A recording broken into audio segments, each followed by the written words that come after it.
Tribune quotidienne à sa une s'intéresse à la tribune libre. Signé Thielou Magdou ay nelaw. Mais bii pa moom Thielou Mag moom ñàkk xaalis la.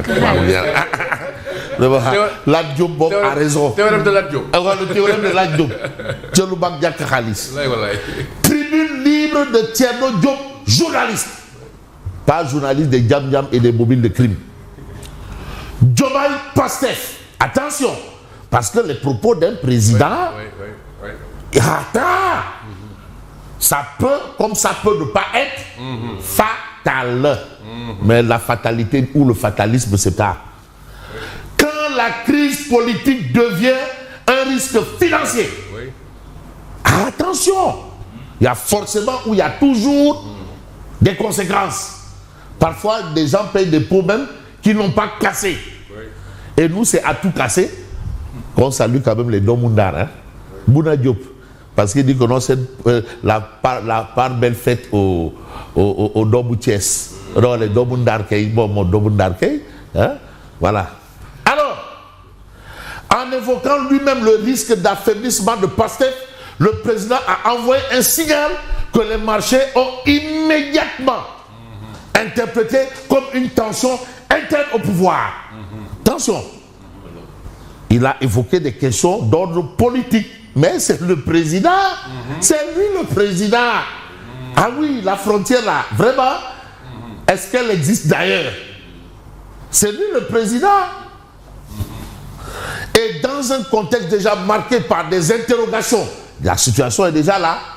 On parle déjà de 4e sous-sol, on parle de Matuboutoy, on parle également de ruines mais sans décombres. Voilà, ruines sans décombres. Alors, et dans un contexte déjà marqué par les interrogations autour de la dette, les discussions sensibles avec le FMI et les dégradations successives des dotations souveraines, mais ce type de signal devient explosif. Voilà, et pour rappel donc, la source c'est que donc, ce mardi, la valeur des obligations souveraines du pays a enregistré un recul significatif. Voilà. Donc c'est rapporté par l'agence Reuters. Reuters. C'est ça, conséquence. L'un a entraîné forcément ça. On s'intéresse au marché financier. Et aujourd'hui, Tibi nous dit les obligations sénégalaises chutent après les propos du président. C'est ça l'information. Voilà. C'est ça qu'on appelle du journalisme. Tu ne te contentes pas que de, mais tu vas parfois au-delà des. C'est pour cela qu'il faut souvent se départir de toute contingence. Attention. Attends, c'est de la science. Hein? Je parle sous le contrôle de Dougoutigui. En passe de devenir Djamana Tigui. Comme l'autre sera bientôt Dunia TV. Dunia Tigui. Non, Dunia TV, c'est Sen TV. Alors, on reste avec Tribune. Maintenant, on s'intéresse à l'Aïdel Kebir. Ou Tabaski. On sait que le plus grand, Forbos, Ton Keïdou Galadj. Ah, voilà. Non, Forbos, non.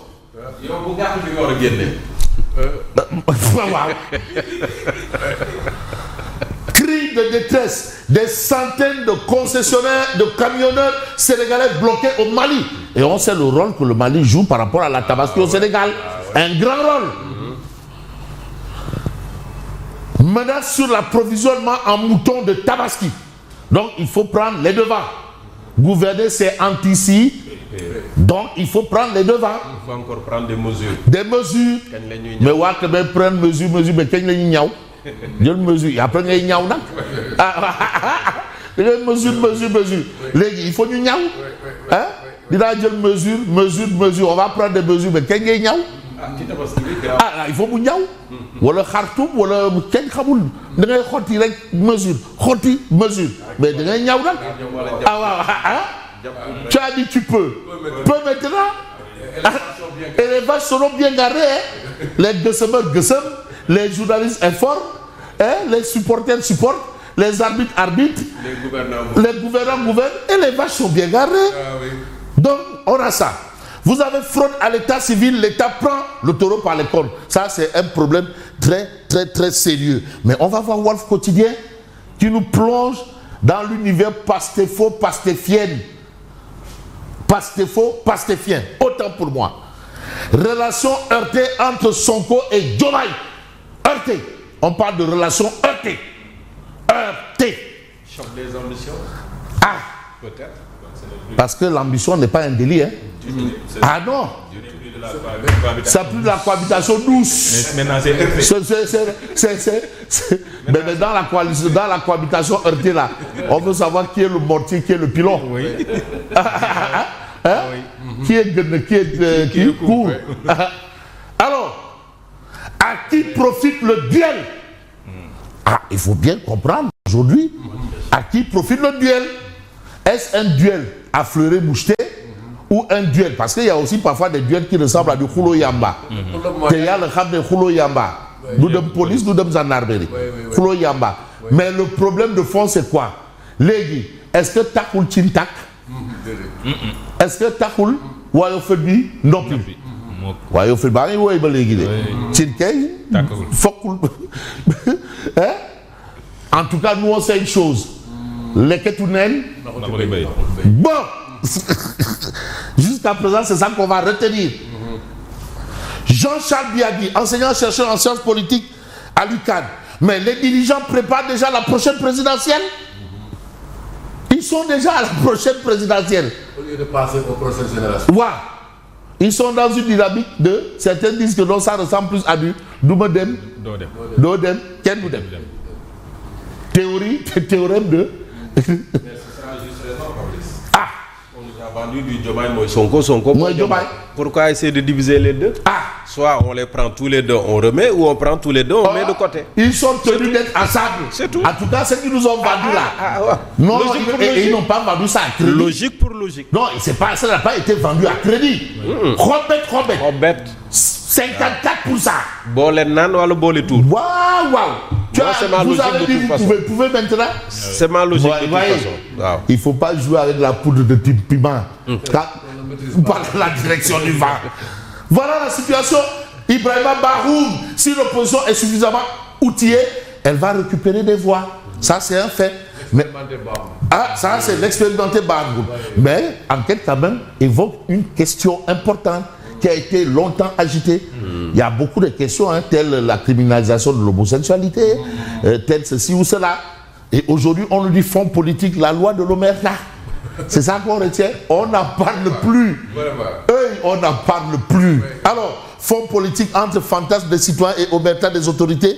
Vous avez Abidou Dem qui a été débouté de la Cour suprême et qui parle de recul sérieux pour la transparence publique. Il a essayé de secouer le Il a essayé.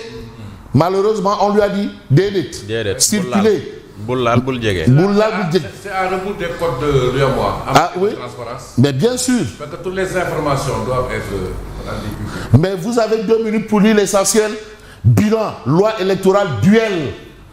L'État, une pastèque pour Pastef. C'est une interrogation de. Non, c'est Ben Maktar, toi aussi. Oui. Ben Maktar. Sud FM Saint-Louis, Ben Maktar Diop. Ouais. Alors, l'État, une pastèque pour Pastef, mais on va peut-être évoquer un point avec critique. Lendemain de conférence de presse, les Sénégalais réagissent au dossier Azer.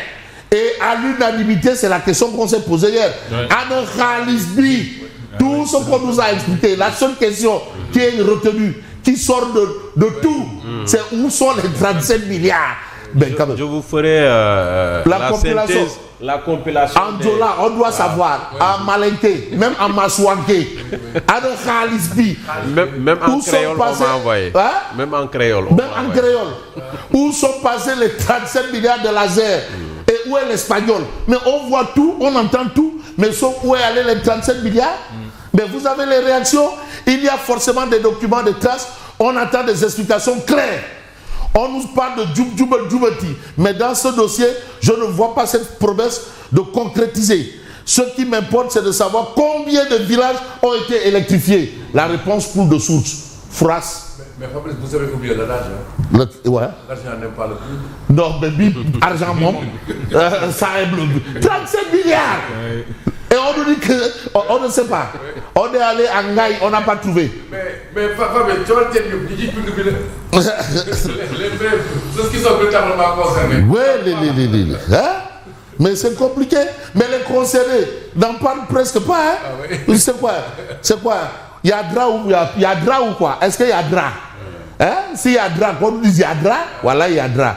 Il y a drap de. Il y a drap de. Voilà, il y a drap. Ah, en tout cas, c'est Nyahami. C'est Nyahami. 37 000 à de Khalisbi. Mais ton tout le de Khalisbi, c'est tout. Mais attends, l'argent, ce n'est pas finalement du gaz. Bon, nous, on met il faut mettre les pleins gaz. Affaire du père de famille expulsé de sa maison. Mais Moustapha Nia, il livre sa version des faits. Vous avez ça dans l'Obs. Mais dans l'Obs, vous avez l'entretien acteur ouvert de Thérèse Faye, qui apparemment jette un pavé dans la mare. La famille expulsée, sa maison est là à côté de chez nous. Oui. C'est pas très loin là. Non, je vois le monsieur dont il s'agit, je le croise ici, on le voit ici régulièrement. Il passe devant nous ici. Ouais. Vous avez entretien acteur ouvert, Thérèse Faye crache du feu. Ce n'est pas avec le management actuel de cette opposition de salon que l'APR va reconquérir le pouvoir. Donc pour Thérèse Faye, ce qu'il y a là à l'APR, là, c'est du Simbelambe. Voilà, c'est du tapalé. Bon, à un moment, on a dit qu'elle avait rejoint Diomaye, et au regard de ses propos, on sent que ce n'est pas le cas. Parfois, on peut avoir des informations vraies, mais peut-être pas. Mais dans cette histoire, Ndeketeo, celui qui est le capot de Toutikapi, abandon du recours de Takoua, le code L29 et L30, Macky Sall, chef d'orchestre. À bon entendeur, salut. Merci beaucoup, Lucien. À tout à l'heure. Pour la revue de presse, et tout de suite, nous passons au journal. C'était Trafic News. Les Trafic News, où est-ce que vous êtes? Voilà, merci beaucoup.